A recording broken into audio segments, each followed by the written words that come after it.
And we are back. This is really cool. I am sure that everybody has seen or watched some Rockford Peaches lore, but there actually is a true Illinois origin, and we are here with a team that has won an Emmy talking about ladies playing baseball. So let's start this off. Regan. Yes, I'm Regan. I'm the producer, director, helped as an editor. Wow. Oh, what? Give us the name of this. So the name is Field of Dreams, All-American Girls Professional Baseball League 80th Reunion. Say that again, I didn't hear it. It's a little long. but 80 years ago, you had women on the field. It was really probably a dream at that time. Yeah, I mean, it was incredible to just get to meet those women, all of those women that I looked up to, and to not only meet them, but also get to tell their story, their life story, and to see how much they're still advocating for women's baseball, because we don't have it anymore. It's been, 80 years, and we still don't have women's baseball. And so they're still fighting for it, and it's cool to see that they're still doing it. Let's meet the rest of the team before we move on. Go ahead and introduce yourselves and share the role that you played. I'm Portia Danis. I was the audio engineer and editor. I'm Jason. I was one of the cinematographers. I'm Jake. I was one of the producers on the piece. I'm Blaze, and I was one of the cinematographers on the piece, too. It takes a team to make this all work. Let's talk about that team effort, about a team game. When your name was called, when your category was called, the jitters, right? And then you find out you win. What went through your mind in that moment? I can imagine a lot. It was so exciting. I was really thinking about the women, right? The women who paved the way for women everywhere. Honestly, 80 years ago, they were 19, 20 years old, playing in a male-dominated field, putting themselves out there. It's really cool.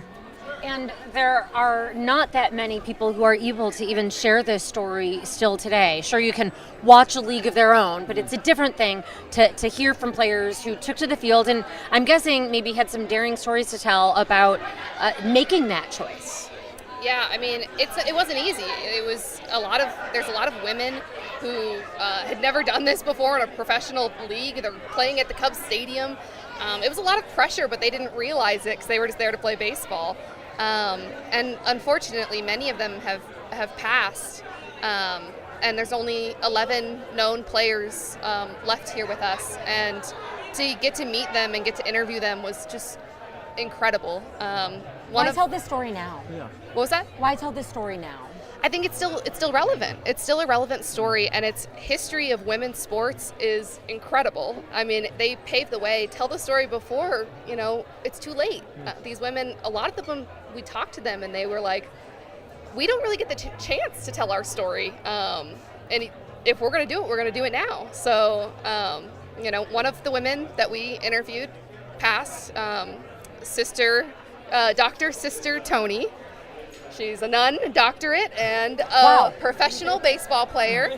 What? And was incredible. That is talk about accomplishments. And notches in the belt, and wow.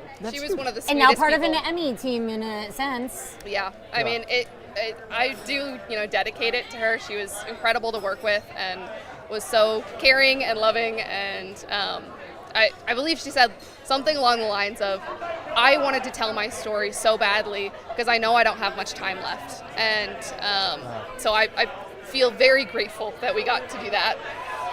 Wow.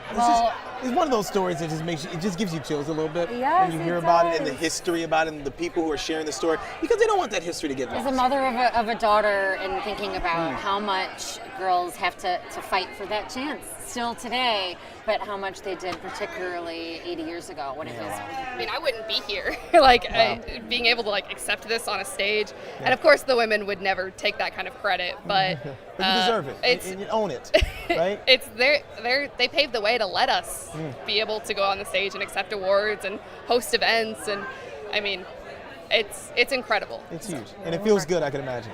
Absolutely. That's great. Well, congratulations to each of you. We Congratulations. appreciate your sharing the story with the audience and then your story with us here tonight. Thank you so much. Thank you guys. Go celebrate. Don't get off the couch. You guys celebrate.